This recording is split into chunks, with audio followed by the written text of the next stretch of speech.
এই প্রশ্ন করবেন না, এই প্রশ্ন করবেন না, কারণ আমার কাছে মনে হয় আপনি চাইছেন না শেখ হাসিনা জীবিত থাকুক। ও মাই গড, কি বলেন এটা? সোজা কথা, সোজা কথা, আপনার বিরুদ্ধে আমি অভিযোগ আনছি। আপনি চান না শেখ হাসিনা জীবিত থাকুক। আর শেখ হাসিনা কিভাবে জীবিত থাকেন, ভারতের নিরাপত্তা রক্ষীরা তা দেখছেন। আপনারা বাংলাদেশি মানুষরা তাকে নিরাপত্তা দিতে পারেননি। You are failed. আপনারা 17 বছর তার সঙ্গে থেকে তাকে জীবনের নিরাপত্তা দিতে পারেননি, তাকে আপনারা বাঁচাতে পারেননি। আজকে ভারত তাকে আশ্রয় দিয়েছে। সুতরাং ভারত সরকার কি করবে না করবে সেই ব্যাপারে আপনাদের কোনো জ্ঞান শুনতে আমি রাজি নই। 1 নম্বর কথা, তিনি যখন আসবেন তিনি যজ্ঞের সঙ্গে সম্মানের সঙ্গে তিনি যাবেন। এই আপনাদের ওই বিদেশে থেকে বসে বড় বড় কথা বলা, এটা দয়া করে বন্ধ করুন।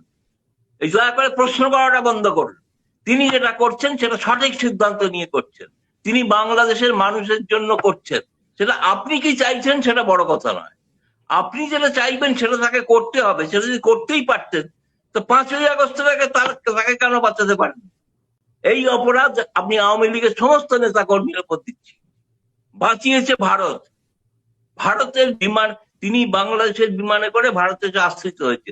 আপনি আজকে তার কাছ থেকে দাবি করছেন যে তিনি কেন ভিডিওতে এলেন না।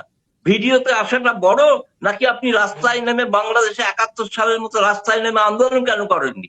আপনি কেন বিদেশে আছেন? আপনি বিদেশে থাকবেন আর শেখ হাসিনা সশরীরে উপস্থিত জীবন বিপন্ন করবেন, এইটা চাইছেন তো? এইটা চাইছেন? এটা হবে না, আপনাদের এই কনস্পিরেসি সফল হবে না। তিনি ফিরবেন বাংলাদেশে, সসম্মানে ফিরবেন এবং তিনি ন্যায্যভাবে ফিরবেন। যে পদ্ধতিতে ফিরবেন সেটা সব লড়াইয়ের একটা ব্যাকরণ থাকে। সব ব্যাকরণ আপনাদের আদর্শ মেনে, আপনাদের নিয়ম মেনে চলতে পারে না। এটা আমি বলছি, আপনাকে বলবেন ভবিষ্যতে আপনাদের কোনো ইউটিউবার এই প্রশ্ন জীবনে করবেন না তিনি কেন কিভাবে কি করছেন। তাকে জ্ঞান দেওয়ার কোনো অধিকার আপনাদের নেই, কারণ তাকে আপনারা বাঁচাতে পারেন। সোজা কথা, আপনাদের ব্যর্থতা